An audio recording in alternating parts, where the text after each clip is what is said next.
আজকে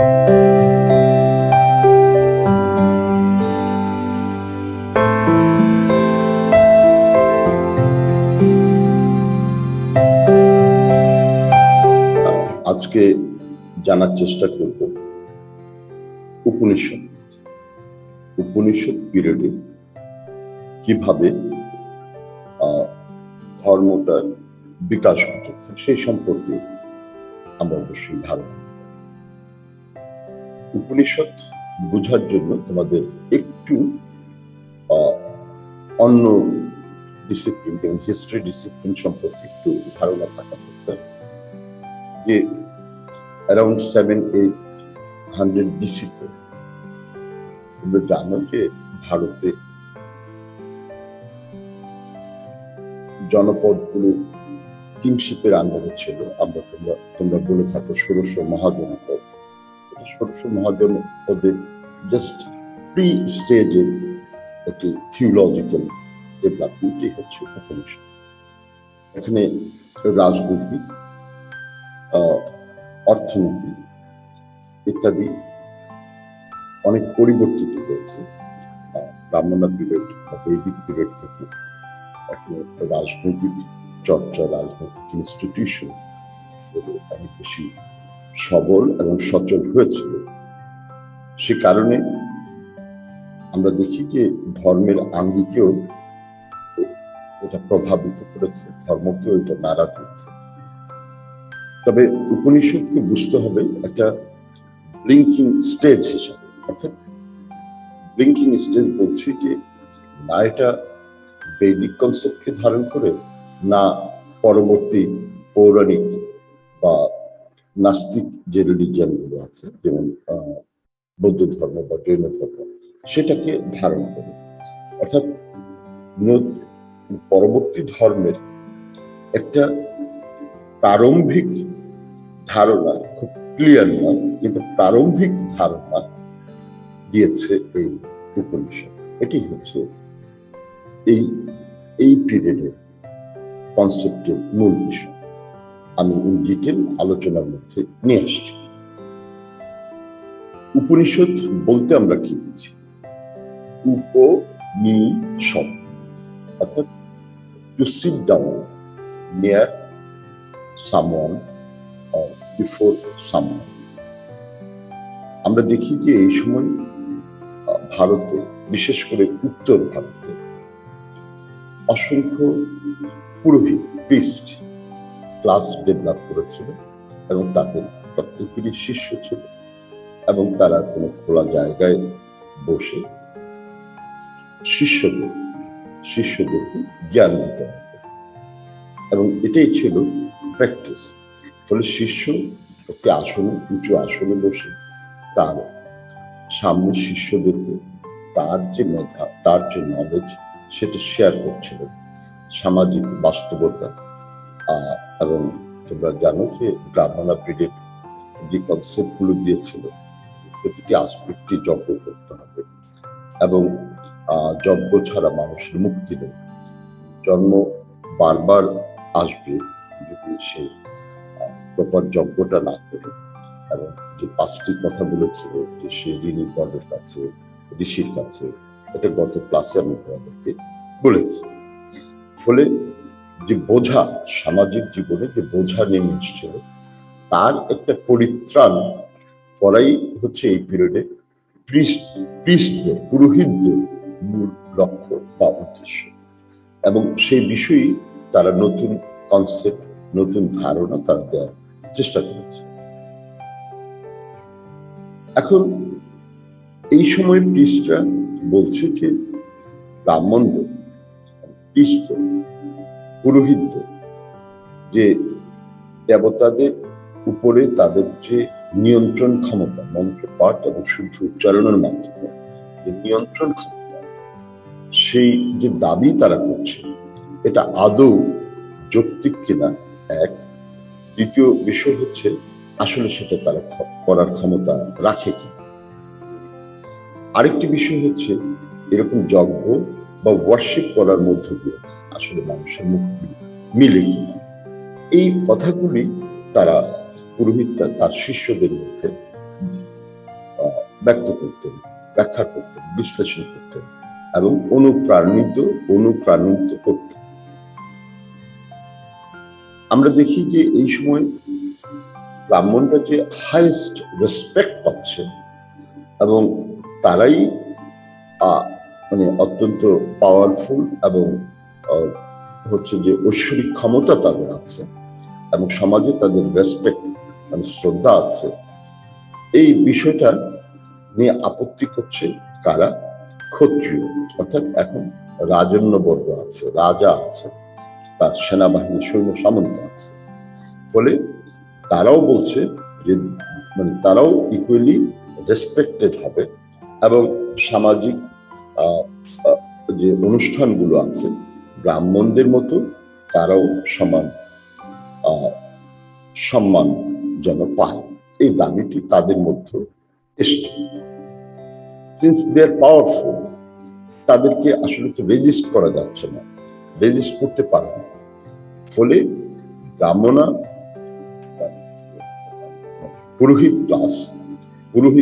ব্রাহ্মণ ক্লাস একটি নতুন কনসেপ্ট বা উপনিষদ পিরিয়ড একটি নতুন কনসেপ্ট ডেভেলপ করে। সেই কনসেপ্টটা কি? যে নলেজ, যার নলেজ আছে তিনি আসলে রেসপেক্টেড এবং যার জ্ঞান আছে তিনি রেসপেক্টেড হন। Who has knowledge may receive respect from the society, from the institution. Upanishad যুগ এই প্রচলিত কনসেপ্ট, এই প্রচলিত প্রশ্নগুলো করার কারণে আমরা লক্ষ্য করি যে এই সময় নলেজ গ্যাদার করা একটি নতুন সিস্টেম চালু হয়, দ্যাট ইজ এডুকেশন সিস্টেম, তাই না? এবং পুরোহিতরা একটি 4টি স্টেজে একটা সিস্টেম, এডুকেশন সিস্টেম দিয়েছে, যেটা হচ্ছে এরিয়ান লাইফ বলা হচ্ছে। ভালোভাবে একটা এরিয়ান লাইফ কিভাবে বিকশিত হতে পারে সেই সম্পর্কে একটি ধারণা দিয়েছে। উপনিষদ পিরিয়ডের পুরোহিতরা এডুকেশন সিস্টেম সম্পর্কে বলছে যে একজন ব্যক্তি প্রথমে সে একজন শিক্ষকের কাছে ব্রহ্মচারী মিন্স আনম্যারিড, ব্রহ্মচারী হিসাবে সে একজন গুরুর কাছে যাবে এবং সেখানে বেদ সম্পর্কে শিক্ষা লাভ করবে, বেদের ব্যাখ্যা, বেদের যে গডের কথা বলা হয়েছে সেগুলো এবং এর পূজা ইত্যাদি বিষয় সম্পর্কে তারা জানবে। এই এডুকেশনটা কমপ্লিট করে যখন সে ম্যাচিউরড হবে তখন সে ফিরে আসবে তার নিজ বাড়িতে এবং অ্যাজ এ হাউস হোল্ডার, একজন গৃহস্থ হিসাবে সে নেক্সট জীবন যাপন করবে। সেখানে সে বিয়ে করবে, বাচ্চা নেবে এবং স্যাক্রিফাইস গুলোতে অংশ নেবে। এটা কারা বলছে? ব্রাহ্মণ প্রিস্টরা। যেহেতু ব্রাহ্মণ প্রিস্টদের সিস্টেমের মধ্যে অর্থাৎ কনসেপ্টকে প্রশ্নবিদ্ধ করছে উপনিষদ, এখন ব্রাহ্মণ প্রিস্টরা বলছে যে প্রথমত বেদ সম্পর্কে শিক্ষা নেবে, দ্বিতীয় স্টেজে সে সংসার জীবন করবে এবং সে ওয়ার্শিপ করবে। যখন ব্যক্তিটি বৃদ্ধ হবে তখন থার্ড স্টেজে এসে সে বাড়ি ছেড়ে দিবে। এবং উপনিষদের সময়কালে আরেকটি দর্শন কিন্তু ছিল, সেটা হচ্ছে আরণ্যক দর্শন। যারা ঋষি ফরেস্টে থাকে তারা সেখানে এই যে জীবন মানে জন্ম এবং মৃত্যু যে ধারণা ব্রাহ্মণরা পিরিয়ডে দিয়েছে তার থেকে মুক্তির জন্য তারা ফরেস্টে ধ্যান করছে, ফরেস্ট থেকে তারা খাবার সংগ্রহ করছে এবং মিথ্যা বলা বা ওয়ার্শিপ করা কোনোটাই তারা করছে না, নিজেকে সেখানে নিঃশেষ করে দিচ্ছে। তো এই কনসেপ্টটা কিন্তু সাইড বাই সাইড ডেভেলপ করছে। তো এই ব্রাহ্মণা পিরিয়ড বলছে যে মানে পুরোহিতরা ব্রাহ্মণ পুরোহিতরা বলছে যে একজন ব্যক্তি যখন বয়োবৃদ্ধ হবে তখন সে তার বাড়ি ছেড়ে দিবে এবং সে বনে বসবাস করবে এবং সেখানে যেটাকে তারা টার্ম করেছে বানপ্রস্থ ফরেস্ট হারমিট, বানপ্রস্থ, এবং সেখানে সে সারাক্ষণই ধ্যান করবে, মিনিমাম স্যাক্রিফাইস করবে, অর্থাৎ যজ্ঞের আয়োজন করবে মিনিমাম, এবং সারাক্ষণই ধ্যান করবে এবং এবং তার মাধ্যমে সে জীবনটাকে অতিবাহিত করবে। ফোর্থ স্টেজ আসলে সকলের জন্য না, কেউ যদি এর চেয়েও বেশি, অর্থাৎ যে কনসেপ্ট আছে যে পৃথিবীতে আর ফিরে আসবে না, এর চেয়ে বেশি মানে পুণ্য অর্জন করতে চায়, তাহলে তাকে সন্ন্যাসী হতে হবে। সন্ন্যাসী কে হবেন? হু gives up everything, even sacrifice, মানে সামান্য যে যজ্ঞের কথা বলছে সেই যজ্ঞ থাকবে না এবং কোনো ভালো এবং মন্দ কাজও করবে না। রিমেন অলওয়েজ অ্যাসেটিক, অলওয়েজ ধ্যান এবং মেডিটেশনের মাধ্যমে জীবন অতিবাহিত করবে এবং এবং অ্যাবসলিউট সত্যের সন্ধানে নিজেকে ধাবিত করবে। এবং এই সত্যটা কি? সত্যটা হচ্ছে ব্রহ্ম। স্পেলিংটা ব্রাহ্মণের বানান, কিন্তু এখন উচ্চারণটা হবে ব্রহ্ম। তাহলে ব্রহ্ম জ্ঞান নিতে হবে, knowledge of Brahma. Knowledge of ব্রহ্ম কি? নলেজ অফ আত্মা, আত্মা, আত্মার নলেজ নিতে হবে, তাই না?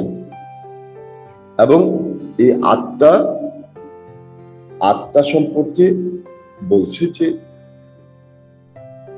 আত্মা হচ্ছে পরমাত্মার অংশ।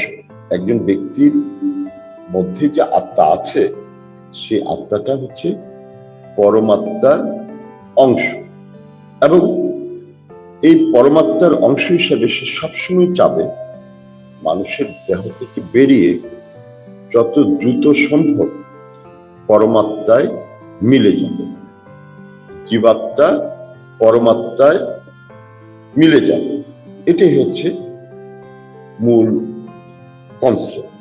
অর্থাৎ উপনিষদে এসে বলছে যে মানুষের দেহ এবং আত্মা আলাদা এবং আত্মা হচ্ছে পরমাত্মা, গড, সুপ্রিম গডের অংশ। Who's supreme God? এটা কিন্তু আবার বলেছে পরমাত্মার অংশ। That is, the concept of individual soul is the part of world soul.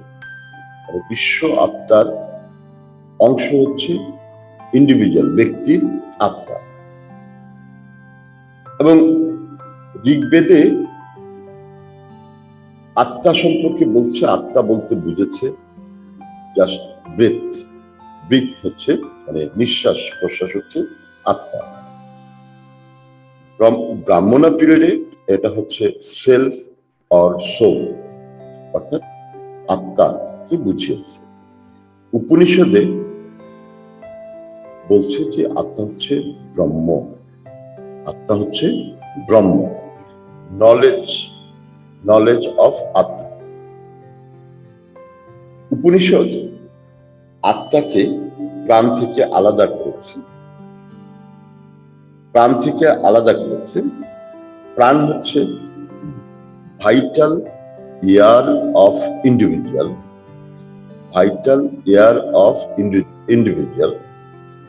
and আত্মা হচ্ছে the part of universal soul.